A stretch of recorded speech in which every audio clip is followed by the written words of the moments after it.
Hello guys and welcome to Career Talks with Avodha. ഇന്നത്തെ Career Talk നമ്മളോടൊപ്പം ഉള്ളത് പൂജയാണ്. Pooja, welcome to Career Talks with Avodha. Thank you. Okay, പൂജയുടെ സ്ഥലം എവിടാ? എന്റെ സ്ഥലം വക്കം, ട്രിവാൻഡ്രത്ത് തന്നെയാണ്. ട്രിവാൻഡ്രം തന്നെയാണോ? ഓക്കെ, അപ്പോ വീട്ടിൽ ആരൊക്കെയുണ്ട്? വീട്ടില് അമ്മയുണ്ട്, അച്ഛനുണ്ട്, അച്ഛമ്മയുണ്ട്, അനിയനുണ്ട്. ഓക്കെ. സോ അപ്പോ ഏത് കോഴ്സ് അവോധ ചെയ്തിരുന്നേ? Digital marketing. ഡിജിറ്റൽ മാർക്കറ്റിംഗ് ആയിരുന്നു. ഓക്കെ.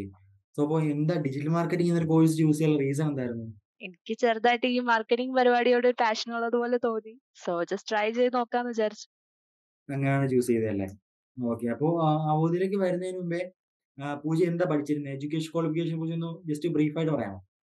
ഞാൻ ഏവിയേഷൻ ആയിരുന്നു. ഡിപ്ലോമയുണ്ട്, ഡിഗ്രി ഉണ്ട് ഏവിയേഷൻ ഫീൽഡിൽ തന്നെ. ഞാൻ ബാംഗ്ലൂർ എയർപോർട്ടിൽ വിസ്താര എയർലൈൻസിൽ വർക്ക് ചെയ്യായിരുന്നു.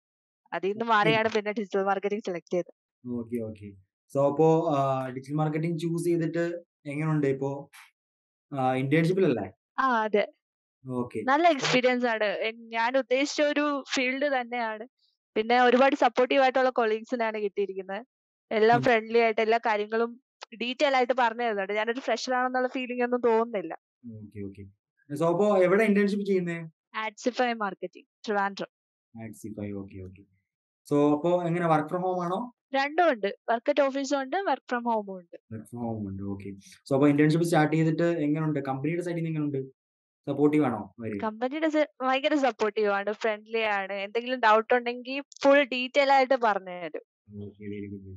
അപ്പോ പൂജ ഡിജിറ്റൽ മാർക്കറ്റിംഗ് എന്നൊരു കോഴ്സ് അന്വേഷിക്കുന്ന ടൈമില് എങ്ങനെയാണ് അവോധയെ പറ്റി അറിഞ്ഞേ? അത് എന്റെ അനിയത്തിയുടെ ഫ്രണ്ട് വഴിയാണ് അറിഞ്ഞത്. ഞാനിങ്ങനെ ജോലിന്നൊക്കെ ഇറങ്ങിയതിന് ശേഷം കുറച്ച് നാള് ഫ്രീ ആയിട്ട് നിക്കാന്ന് പറഞ്ഞ് നിന്നപ്പോ അവനാണ് എന്നെ ഇത് പരിചയപ്പെടുത്തിയത്. അപ്പൊ ചുമ്മാ നിക്കയല്ലേ പുതിയൊരു കോഴ്സ് ആയിക്കോട്ടെ എന്ന് പറഞ്ഞ് പഠിച്ചതാ. അപ്പൊ ഇൻട്രസ്റ്റ് ആയി.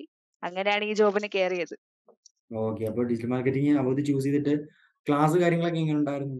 ക്ലാസ് ഞാൻ ലൈവ് ക്ലാസ് ഒന്നും അറ്റൻഡ് ചെയ്തിട്ടില്ല. ഓക്കെ, ഞാൻ ഓഫ്ലൈൻ. മറ്റേ റെക്കോർഡിംഗ് ക്ലാസ് മാത്രമേ അറ്റൻഡ് ചെയ്തിട്ടുള്ളൂ. പിന്നെ ജാപ്പും എല്ലാം ഈസി ആയിരുന്നു. മെന്റേഴ്സ് ആയാലും നല്ല സപ്പോർട്ടീവ് ആയിരുന്നു. ഓക്കെ, ഡൗട്ട് കാര്യങ്ങളൊക്കെ വരാറുണ്ടായിരുന്നോ ക്ലാസ് ഉണ്ടെങ്കിൽ? ഇടയ്ക്ക് വരാനുണ്ടായിരുന്നു. ചില സമയത്ത് എനിക്ക് അറ്റൻഡ് ചെയ്യാൻ പറ്റാത്ത ടൈമില് ഞാൻ യൂട്യൂബ് നോക്കി പഠിക്കുമായിരുന്നു. അല്ലാത്ത ടൈമില് മെന്റേഴ്സിനെ വിളിക്കും, അവരുടെ അടുത്ത് കാര്യം ചോദിക്കും. അങ്ങനെ ഹെൽപ്പ് ലൈനിൽ വിളിച്ച് സംസാരിക്കാറുണ്ടായിരുന്നു. ഓക്കെ. സോ അപ്പോ ഈ ഒരു കോഴ്സ് ചൂസ് ചെയ്യുന്ന ടൈമിൽ അല്ലെങ്കിൽ ഏവിയേഷനിൽ നിന്നും ഈ ഒരു കോഴ്സ് ചൂസ് ചെയ്യുന്ന ടൈമിൽ എങ്ങനെ ഫാമിലിയുടെ ഒരു സൈഡിൽ എങ്ങനെയായിരുന്നു? അവർ സപ്പോർട്ടീവ് ആണോ? അവര് സപ്പോർട്ടീവ് ആയിരുന്നു.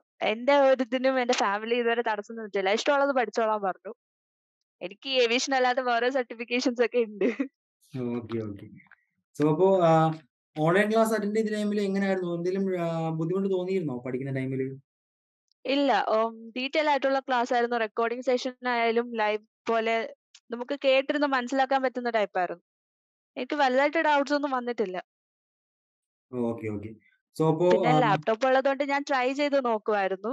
എങ്ങനെയാണ് അവര് പറയുന്ന പോലെയാണോ എല്ലാം ഞാൻ സ്വയം പ്രാക്ടിക്കൽ പോലെ ചെയ്ത് നോക്കുമായിരുന്നു. അപ്പൊ കുറച്ചുകൂടി ഒരു ഐഡിയ കിട്ടി. ഐഡിയ കിട്ടി. Okay, very good. അപ്പോ എത്ര ടൈം കൊണ്ടാ ക്ലാസ് കംപ്ലീറ്റ് ചെയ്തേ? ഞാൻ 3 months 3 or 4 months 4 months. Okay. അതിനുശേഷം ഇന്റേൺഷിപ്പിലേക്ക് വരുന്നതിന് മുമ്പ് ജാപ്പ് അറ്റൻഡ് ചെയ്തില്ലായിരുന്നോ? അറ്റൻഡ് ചെയ്തായിരുന്നു. ഓക്കെ. അപ്പൊ ജാപ്പിൽ ഒരു ഫീഡ്ബാക്ക് എങ്ങനെയുണ്ട്? അല്ലെങ്കിൽ ജാപ്പിൽ എന്തായിരുന്നു പ്രൊസീജിയർ എന്തായിരുന്നു?